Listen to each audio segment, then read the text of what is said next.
Welcome friends to the 2027 Honda Odyssey. We only have one new update to talk about, and that's regarding the price. Everything else stays the same, including the looks. So if you see some ridiculous concept car AI slop online, please do not fall for that. The Odyssey looks exactly the same for 2027. And again, the only update we have is to the price. We have an increase of $400 compared to last year across the board for all four trims. So the EXL, the entry-level model, it's going to be starting at $43,195. Then we have the Sport at $44,295. Then the Touring, it's going to be $47,895. And the top of the line Elite, $52,095.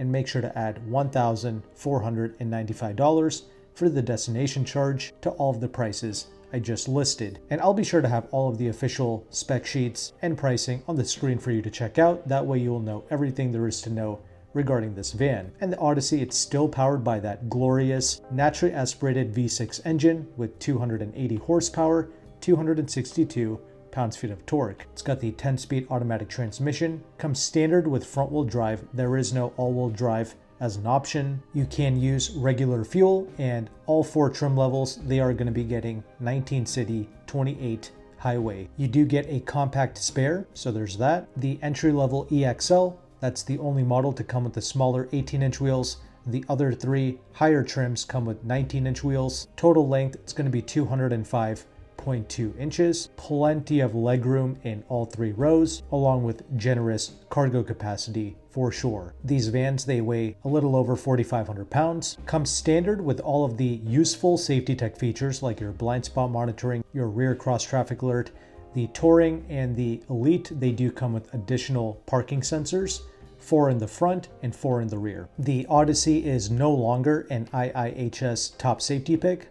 After all, this van, it's been out for quite some time, and IIHS, they have been making their crash tests even more stringent and strict, but make no mistake, this is still a very safe van. And no 360 camera with the Odyssey. In fact, a lot of even the top trim level Honda products don't come with a 360 camera. I don't really care too much on the smaller vehicles, but on something like the Odyssey, that would have been nice to see, especially since the top trim levels, they do get expensive, of course. And if you are the type of person to buy fully loaded vehicles, I will say Honda does reward you pretty well, and they do punish you for going with the lower trims more than other car companies. For instance, if you want the upgraded audio system, that's 11 speakers, 500 watts with the subwoofer, you have to get the Elite top trim level. Not even the Touring comes with the premium audio system.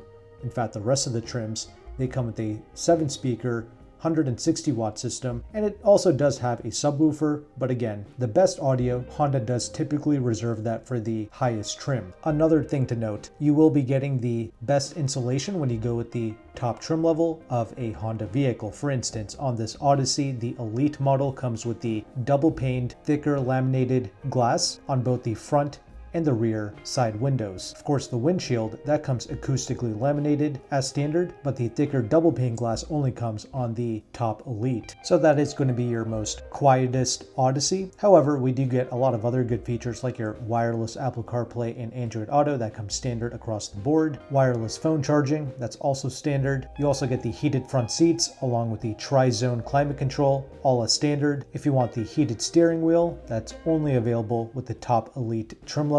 You do get the second row sunshades as standard. However, the third row integrated sunshades, that's only available with the Touring and the Elite. 12-way adjustable driver's seat along with 4-way power lumbar support and the 2-position memory that comes standard across the board, along with the power passenger seat. You get the Honda Tex trim seating as standard along with the sport trim level as well.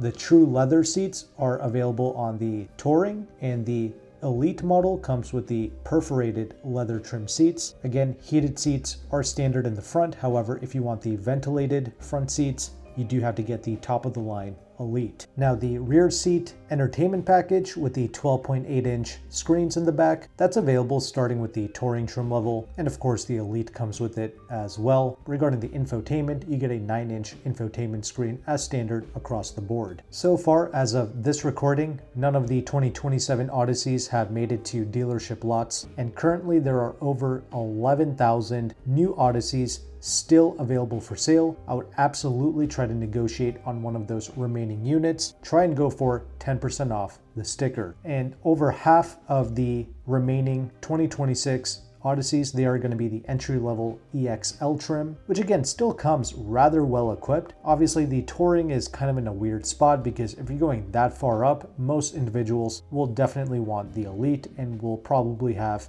the budget for the Elite as well. In my opinion, I think they should just remove the Touring, but comment below, let me know your thoughts. Once again, the only update we have for 2027, it's going to be an increase of $400 to the MSRP compared to last year. And since you made it to the end of this video, I can share with you a resource to help you save on new Honda vehicles.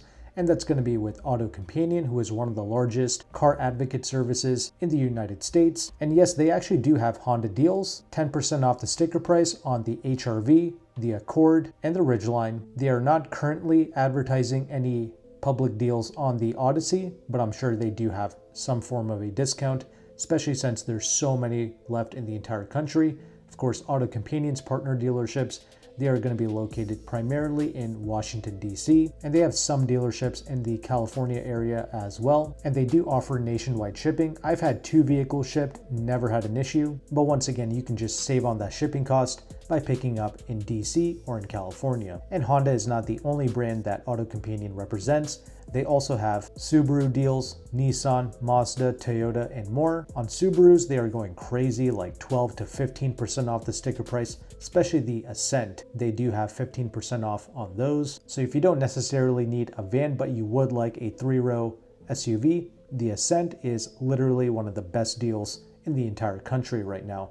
And to access these deals, AutoCompanion, they do charge a concierge fee. If you mention my channel, I will be compensated, but they will also take $50 off of their fee. And I really appreciate them doing that for my audience, because they're not just saving us money off the sticker price, they're also saving us time, frustration. You don't have to deal with the dealership manipulation games or pay for their add-ons, their tint fees, their nitrogen fees. You don't have to play with any of those games. It's always a clean, elegant process working with AutoCompanion's partner dealerships. So all of their information will be linked in the description box of this video. If you found value with this content, make sure to like and subscribe. Thank you again for watching. Take care and goodbye.